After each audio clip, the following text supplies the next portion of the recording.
আর বিধানসভা অধিবেশনের শুরু থেকে তুমুল হইহট্টগোল, উত্তেজনা, বাকবিতণ্ডা, স্লোগান, পাল্টা স্লোগান, কি হচ্ছে বিধানসভায় জানবো। আমার সঙ্গে আবির রয়েছেন। আবির,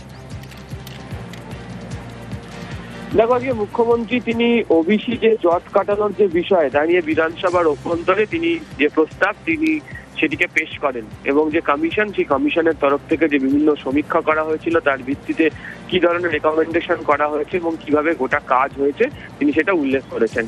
একই সঙ্গে তিনি কার্যত নাম না করে বিরোধীদেরকে এবং কার্যত কটাক্ষ করেছেন এবং সেখানে তিনি উল্লেখও করেছেন যে কমিশনের যে রেকমেন্ডেশন এবং আদালতের যে নির্দেশ সেটিকে বিধানসভার মধ্যে তিনি জানিয়ে দিয়েছেন, লে করা হয়েছে এবং এক্ষেত্রে ধর্মের ভিত্তিতে কোনো কিছু কাজ করা হয়নি। ফিল্ড ভিজিট করে সমীক্ষা করে যে তথ্য উঠে এসছে সেই তথ্যের ভিত্তিতেই করা হয় এবং মুখ্যমন্ত্রীর বক্তব্যের পর সেটি লে করে দেওয়ার পর দেখতে পাওয়া যায় যে বিরোধী দলনেতা তিনিও চেয়ার ছেড়ে উঠে দাঁড়ান এবং তাদের বক্তব্য সেখানে তারা রাখতে চান বলে উল্লেখ করেন।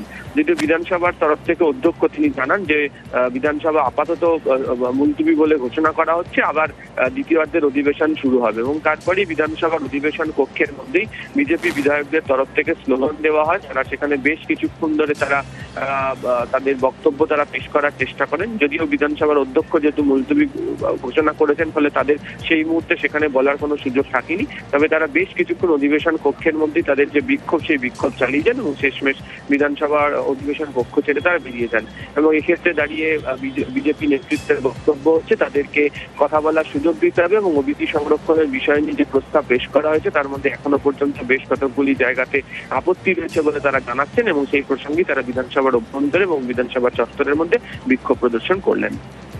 ধন্যবাদ।